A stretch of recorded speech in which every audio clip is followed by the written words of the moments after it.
Hi friends, good morning. நல்லா ஒரு செம்பு நிறையா தண்ணி குடிச்சாச்சுங்க. நல்லா தூங்கி இந்த சின்ன பல்ல வளைக்கிட்டு அதுக்கப்புறம் அங்கே மாதிரி காஃபி ரெடியாக இருக்குது. பையனுக்கு ஆஃபீஸுக்கு கொடுத்து விட்றதுக்காக ஒரு டம்ளர் அரிசி ஊற வச்சுருக்கேன். இதை தயிர் சாதம் செஞ்சுட்டு இந்த கேரட்டும் வாழைக்காயும் போட்டு வறுவல் பண்ணி தயிர் சாதத்தை கொடுத்துடலாம். தக்காளி சட்னிக்கு வதக்கியிருக்கு. தக்காளி சட்னி அரைச்சி காலையில் சாப்பிட்றதுக்கு தோசை, கொடுத்து விட்றதுக்கு தயிர் சாதமும் வாழைக்காய் கேரட்டும் வறுவல். இதை கொடுத்து விட்டுட்டு நம்ம அப்புறம் என்னென்ன மதியானத்துக்கு மறுபடியும் பார்ப்போம். சரியா? காலையில் தக்காளி சட்னி டிஃபனோட முடிஞ்சிடுச்சுங்க. இப்போ லஞ்ச் ஆரம்பிச்சிடலான்ட்டு ஒரு உருளைக்கிழங்க சின்ன சின்ன நறுக்கி போட்டாச்சு. பாதி வாழைக்காய் இருந்துச்சு, நறுக்கி போட்டாச்சு. சரியா? கொண்டைக்கல்லை நைட்டே ஊற வச்சு வேக வச்சாச்சு. ஒரு 4 விசில் விட்டு வச்சாச்சு. சரியா? மீல் மிக்கரை சுடுதண்ணிலாம் ஊற போட்டிருக்கேன். இதில் தக்காளி, வெங்காயம், இஞ்சி, பூண்டு, சோம்பு, தேங்காய் கொஞ்சம் எல்லாம் போட்டு ஒரு வதக்கி அரைச்சி வச்சுருக்கேன். இப்போ தேங்காயெல்லாம் அரைச்சி ஊற்றிட்டு இதை தாளிச்சுன்னு வச்சுங்க. கறி குழம்பு மாதிரி செம்ம டேஸ்ட்டாக இருக்கும். பார்க்கலாமா?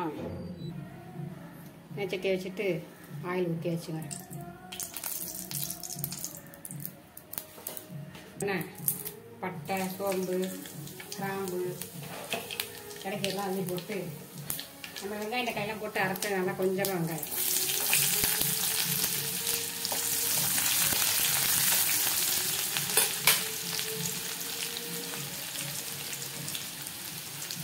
நறுக்கி போட்டா வாழைக்காய் ஊற்றலாம்.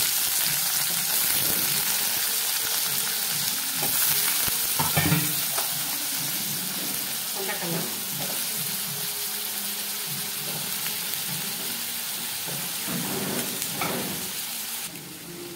சுடுதண்ணியில் போட்டு புளிஞ்சு வச்சுக்க. மீல் மிக்கர் சேர்த்து ஒரு கிளறு கொண்டைக்கடலை எடுத்து சாப்பிட்டு வைப்பாங்க. சூப்பராக இருக்கும். நம்ம அப்படியே தாளிச்சோம்னா ஸ்நாக்ஸு.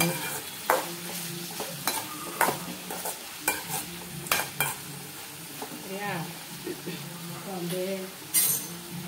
கொண்டைக்கடலை வேகும்போது உப்பு போட்டோம். அதனால கொஞ்சமாக குழம்புக்கு தேவையான உப்பு சேர்த்துட்டு கரம் மசாலாவை போட்டு மஞ்சத்தூள் போட்டுட்டு குழம்புக்கு தேவையான மிளகாத்தூள் போட்டாச்சா. மல்லித்தூள்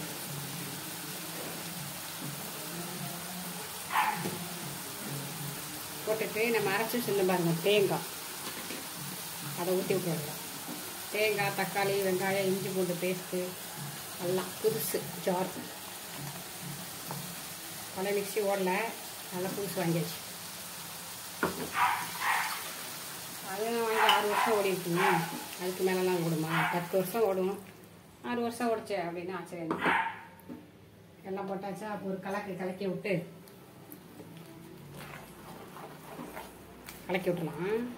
விட்டு கலக்கியாச்சு. இப்போ குழம்புக்கு தேவையான தண்ணி சேர்த்துக்கலாம்.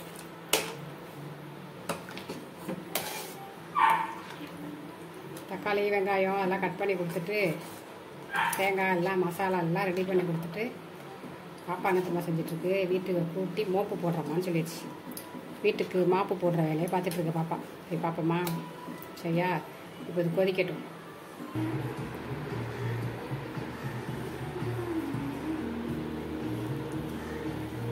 பாப்பா மோப்பு போடுற வேலையை பார்த்துருச்சு. டிவி பார்த்துக்கிட்டு நான் சமையல் வேலையை பார்த்துட்ருக்கேன் பாருங்கள். குழம்பு அந்த பக்கம் கொதிச்சுக்கிட்டு இருக்கு. சரியா? குழம்பு கொதிச்சுட்டு இருக்கட்டும். இங்கிட்ட முட்டையை லைட்டாக ஒரு மசாலா போட்டுக்குவோம். 3 முட்டையை அவிச்சு கீறி வச்சுருக்கேன். ஆயில் வச்சுருக்கேன். இதில் தட்டி வைக்கிற பூண்டு, கருவேப்பிலை போட்டுட்டு கொஞ்சம் மிளகாத்தூள், கொஞ்சம் மல்லித்தூள், கரம் மசாலா, மஞ்சத்தூள், இந்த முட்டைக்கு தேவையான உப்பு அதெல்லாம் போட்டுட்டு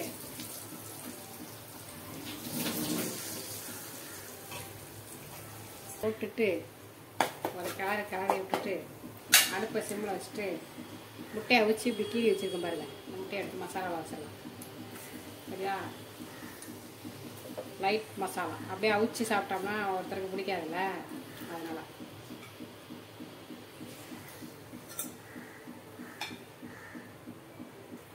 முட்டையை போட்டோமா. இப்போ முட்டையை லைட்டாக அப்படி திருப்பி விட்டுட்டு எடுத்து வச்சிடலாம். ஓகே, அவ்வளோதான்.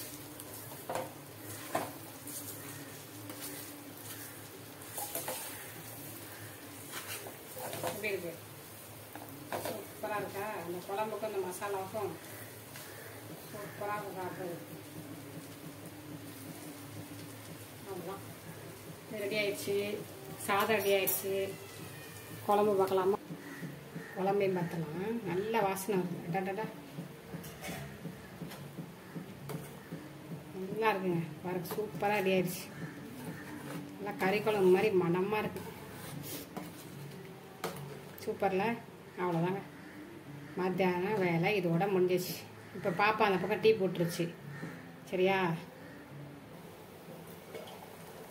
குழம்பு ரெடி ஆயிடுச்சு. அடுப்பு ஆஃப் பண்ணிடலாம். டீ போட்டுருச்சு பாப்பா. பாப்பா டீ ரெடி ஆயிடுச்சா? என்னங்கம்மா டீ? பார்த்தீங்களா, பாப்பா போட்ட டீ. இது என்ன டீ தெரியுமா? ஊட்டியில் வாங்கின டீ தூள். அதுதான் நல்லா ஸ்ட்ராங்காக இருக்குது. அதுவும் பாப்பா போட்டால் டேஸ்ட்டாக வர இருக்கும். சரி, டீ குடிச்சிட்டு இப்போ நான் ரெஸ்ட் எடுக்க போகிறேன். நைட் ஆயிடுச்சு, டிஃபன் டைம். அதனால் வாங்க டிஃபன் பார்க்கலாம். இதில் மாவு அரைச்சி வச்சுட்டு தேவையான மாவு எடுத்து நான் கரைச்சிக்கிறது. இப்போ நான் மட்டும் தாங்க சாப்பிட போகிறேன்னா 2 தோசை, 1 கிளாஸ் பால். எனக்கு 2 தோசை தாங்க நம்மளுக்கு. அதுக்கு மேலே சாப்பிட முடியாது. சரியா, 2 தோசை. ஒரு தோசை ஊற்றியாச்சு. இது ஒரு தோசை, 2 தோசை. ஓகே, நான் தொம்பிடலாமா? தோசைக்கு என்ன சைடிஷ்னு பார்த்தா மத்தியானம் வச்சுருந்தேன் பாருங்க. நல்லா அப்படியே கலர்ஃபுல்லாக குழம்பு. பார்த்தீங்களா, சிக்கன் குழம்புலாம் தோற்று போயிடும். அந்த மாதிரி ஒரு குழம்பு. அதை எடுத்து அப்படியே தோசையில் ஊற்றி விட்டு அவ்வளோதாங்க. சாப்பிட்டுட்டு 1 கிளாஸ் பால் குடிக்கலாம். ஓகேவா, சாப்பிட்டு வந்துடுறேன். அவ்வளோதாங்க, சாப்பிட்டாச்சு. நைட்டுக்கு 1 கிளாஸ் பால். சரியா, அப்படியே அதை குடிச்சிட்டு போய் படுத்து தூங்க போகிறேன். நாளைக்கு பார்க்கலாம். ஓகே, பாய்.